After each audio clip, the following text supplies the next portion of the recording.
आपके बच्चे अच्छी पढ़ाई पढ़ रहे हैं, अच्छे स्कूल बन गए, अच्छे अस्पताल बन गए, अच्छी सड़कें बन गई, बिजली 24 घंटे आती है, मुफ्त मिलना तो बहुत दूर की बात है, वो तो मैं पूछूंगा ही नहीं। यानी जिस वक्त हमारा देश आजाद हुआ 75 साल पहले, चाहे शहीद भगत सिंह जी को ले लीजिए, चाहे बाबा साहब अंबेडकर को ले लीजिए, उनका सपना क्या था, क्यों लड़ रहे थे आजादी के लिए? उनको यह दिखता था कि ये अंग्रेज जो है ना, ये अपने बच्चों को बहुत अच्छे अच्छे स्कूलों में पढ़ाते हैं, बहुत अच्छी तरह से रहन सहन है, सारी सुविधाएं मिलती है इनको, शायद इसलिए क्योंकि ये आजाद है और हम गुलाम हैं। उनको लगता था जब हमारा देश आजाद हो जाएगा हमारे बच्चों को भी ऐसी सारी सुविधाएं मिलेंगी, इसलिए देश को आजाद कराने के लिए लड़ रहे थे। लेकिन 75 साल पहले भी हमारा यही सवाल था, अच्छी बिजली दे दो, अच्छा पानी दे दो, अच्छे स्कूल दे दो, अच्छे अस्पताल दे दो, अच्छी सड़कें दे दो। आज भी हमारा वही सवाल है कि अच्छी बिजली दे दो, अच्छा पानी दे दो, अच्छे स्कूल दे दो, अच्छे अस्पताल दे दो। हमारे सवाल नहीं बदले, ये आते हैं, हमसे वोट लेते हैं, राज करते हैं, चले जाते हैं। हमारी समस्या वैसे की वैसे है। अब इन समस्याओं को दूर करने का मूड है या एक जनरेशन और बर्बाद करनी है? समस्या दूर करने का मूड है तो फिर इंतजार मत करो 1 साल बाद का, ये समझ लो चुनाव आज है।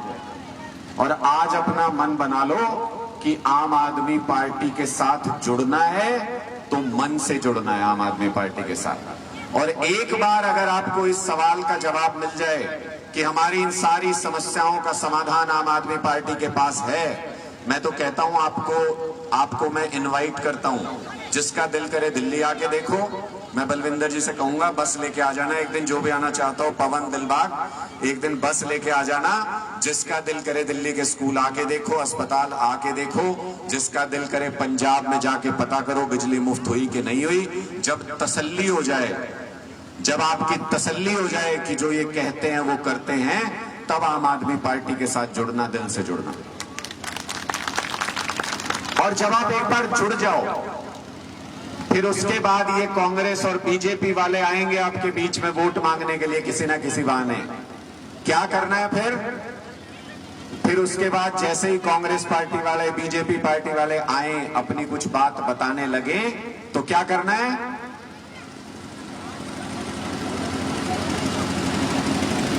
हमें नहीं सुननी फिर इनकी बात। सुन तो रहे हैं, 25 साल कांग्रेस की बात सुन के उसको वोट दे दिया, 8 साल बीजेपी की बात सुन के उसको वोट दे दिया, इनेलो को दे दिया, जेजेपी को दे दिया, पता नहीं किस किस को दे दिया, सबकी बात सुन के दिया तो उनको वोट।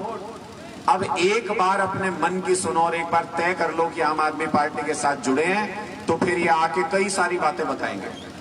एक तरीका तो यह है कि इनकी बात सुनने की जरूरत नहीं, कान बंद कर लो, इनको बोलो कि हमको पता है कौन पार्टी हमारे लिए काम करेगी, हम उसके साथ जुड़े हुए हैं, हम उसी के साथ जुड़े रहेंगे। दूसरा तरीका भी है, क्योंकि हमको ये पता है कि ये आके क्या बात करेंगे। आम आदमी पार्टी वाले हैं, इनकी सोच से ज्यादा तेज चलते हैं, हमको पता है कि ये तुम्हारे बीच में आके क्या बात करेंगे, आप लोगों के बीच में आके क्या बात करेंगे। ये आपको आके आपकी जात समझाएंगे। पता है कि नहीं पता? चुनाव में आते हैं कि नहीं आते?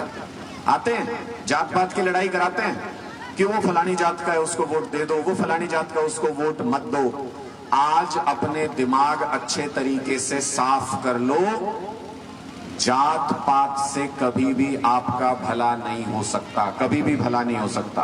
क्यों नहीं हो सकता? मैं उदाहरण देके बताता हूं। दिल्ली के अंदर मनीष सिसोदिया जी ने शानदार स्कूल बनाए दिल्ली के अंदर। जब उन स्कूलों में एडमिशन लेने के लिए बच्चे आते हैं, हम जात पात नहीं पूछते उनकी, सारी हर जात का बच्चा दाखिला लेता है, अच्छी पढ़ाई करता है, जात पात नहीं पूछी जाती उनकी। जब दिल्ली के अस्पताल इतने शानदार बन गए, वहां पे इलाज कराने के लिए जब कोई भी व्यक्ति आता है, उसकी जात पात थोड़ी पूछी जाती है।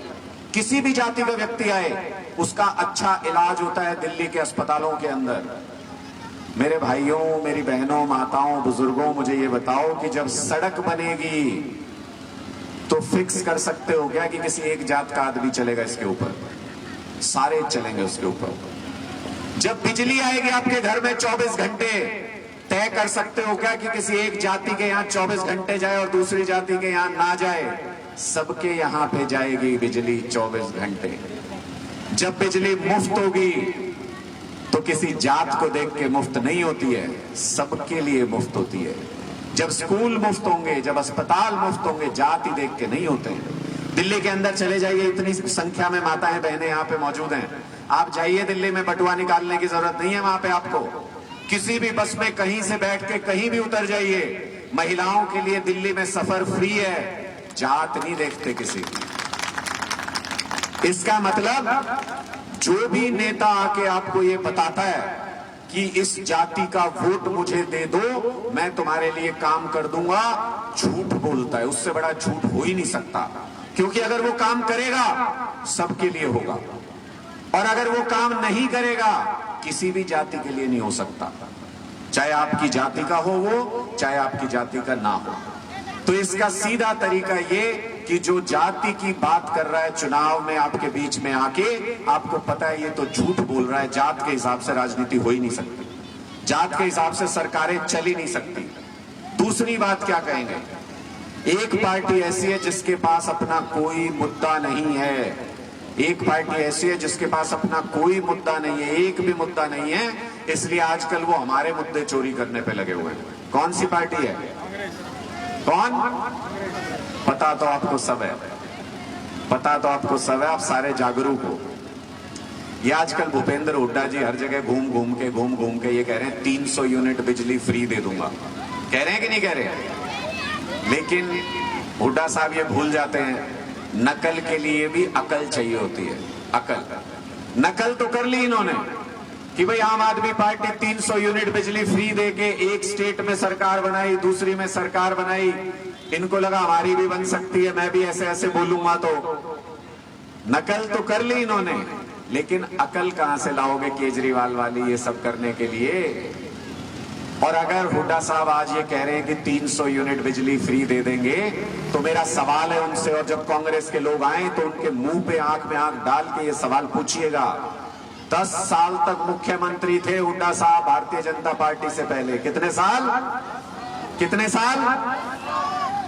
अगर दे सकते थे 300 यूनिट बिजली फ्री, अनुराग ढांडा थोड़ी गया था उसका हाथ पकड़ने, हमने थोड़ी रोका था कि हुड्डा साहब साइन मत करना, साइन मत करना 300 यूनिट बिजली फ्री पे।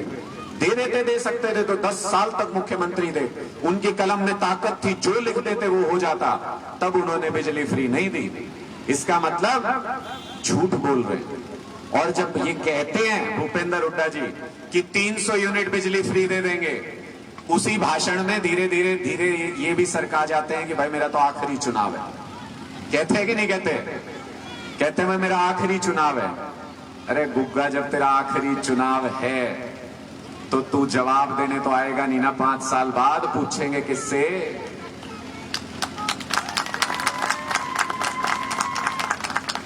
तो इसका मतलब झूठ बोल रहे हैं। अभी से समझ में आ रहा है कि झूठ बोल रहे हैं, सिर्फ वोट लेने के लिए झूठ बोल रहे हैं। ऐसी पार्टियों के ऊपर विश्वास नहीं करना। और हमने कोई वोट थोड़ी रखा है, हमने वोट रखी है क्या इनकी कि इनके खानदानों को हम नेता बनाते जाएंगे? वो ओपी चौटाला, अजय चौटाला, अभय चौटाला, दुष्यंत चौटाला, दिग्विजय चौटाला, करण चौटाला, पता नहीं कौन कौन चौटाला, उनको नेता बनाते रहो। हमने वोट रखी है क्या? इधर देख लो, ये रणबीर हुड्डा, भूपेंद्र हुड्डा, दीपेंद्र हुड्डा, आगे पता नहीं कौन आ जाएगा। हमने वोट रखी है क्या? ये पवन क्यों नहीं बन सकता नेता? दिलबाग क्यों नहीं बन सकता नेता? इनको नेता ये पार्टियां नहीं बना सकती। आम आदमी नेता सिर्फ आम आदमी पार्टी में ही बन सकता है। ये ताकत भी आपकी अपनी पार्टी के पास है, किसी और पार्टी के पास नहीं है। और अगर कोई आपसे ये पूछे कि भाई पहली बार है, आम आदमी पार्टी कैसे हरा देगी इतनी बड़ी बड़ी पार्टियों को? क्या पंजाब में जाके देख लो, और जो हारे थे उनसे पूछ लो कि तुम्हारी गुद्दी कैसे लगाई मिट्टी में। कोई बड़ी बात थोड़ी है। जिसके नहीं समझ में आता पंजाब जाके समझ लो, और बीजेपी वाले के किसी के नहीं समझ में आता तो दिल्ली जाके समझ लो, एमसीडी में अभी पीटे थे। कोई बड़ी बात थोड़ी है। जैसे पंजाब में किया, जैसे दिल्ली में किया, जैसे गुजरात में इनके हमने कुर्सियां हिला दी, उसी तरीके से हरियाणा में राज लेके आएंगे 2024 में। ये गुजरात में हमको ये कहा करते, मोदी का तो घर है गुजरात, ये गुजरात में ना, कई बीजेपी में हमारे भी दोस्त हैं पुराने, कोई वो ये कहा करते, गुजरात हमारा ऐसा किला है, बोले तुम वहां पे दीवार पे से मिट्टी भी नहीं झाड़ पाओगे उस किले की, ऐसा किला है। इतनी बड़ी बड़ी बात मारा करते। 6 महीने के लिए हम वहां गए थे, 6 महीने सिर्फ 41 लाख लोगों का वोट लेके आए, 41 लाख लोगों का, 5 सीटें लेके आए वहां पे। और वहां हरियाणा जैसा चुनाव नहीं होता, मैं आपको बताऊं। गुजरात में तानाशाही चलती है, तानाशाही। जैसे ये टेंट लगा हुआ है ना, यहां अगर प्रोग्राम करने के लिए वहां गुजरात में टेंट लगाते थे तो रात रात में तोड़ देते थे टेंट। ये जैसे भवन बना हुआ है यहाँ पे, अगर किसी का प्राइवेट कोई ऐसे भवन होता था, उसमें हम किसी तरीके का प्रोग्राम कर लेते थे, अगले दिन बुलडोजर लेके पहुंच जाते थे उसके मालिक के पास की तरह भवन तोड़ेंगे। ऐसी जगह पे आपकी पार्टी 6 महीने के अंदर उनकी सारी कुर्सियां हिला के 41 लाख लोगों का वोट लेके आ गई, नेशनल पार्टी बन गई गुजरात से। तो इनके ये वहम तो तोड़ देंगे हम, हमको इनकी चिंता नहीं। मैं आपको सच बताऊं, मुझे बीजेपी की कोई चिंता नहीं है, बीजेपी की कोई चिंता नहीं, बीजेपी हमारे मुकाबले में नहीं है। टेस्ट करके देखना हो तो अभी बीजेपी को कोई एक आदमी है जो यहां वोट देना चाहता है, कोई भी एक आदमी, कोई है ऐसा जो वोट देना चाहता है? कोई है? कोई नहीं वोट देना चाहता बीजेपी को, खत्म है बीजेपी। बीजेपी की चिंता नहीं है हमको, हमको चिंता सिर्फ इस बात की है कि ये दूसरी पार्टियों वाले आपको साल दर साल 5 साल में मूर्ख बनाते आए, बार बार हमको भोला समझ के कुछ कुछ समझा के हमारे वोट लेते आए। कांग्रेस पार्टी आएगी इस बार आपके पास कि 8 साल से दुखी हो गए हैं लोग। भूपेंद्र हुड्डा जी एसी कमरे में आराम से सो रहे थे, उनको लगा कि भाई लोग अब बहुत दुखी हो गए, अब मेरा कुर्सी पे बैठने का टाइम आ गया, घर से निकलो। तो भूपेंद्र हुड्डा जी गली गली जाके ये कह रहे हैं ये बीजेपी वाले बहुत गंदी पार्टी है, इन्होंने आपको परेशान किया, लाओ हमको वोट दे दो दोबारा से। ये इनकी चिंता करो कि दोबारा इनके झांसे में मत आ जाना गलती से भी, ये दोबारा लूटने के लिए आ रहे। जो 25 साल में कुछ नहीं कर सका वो क्या कर लेगा 5 और साल उसको दे दोगे तो?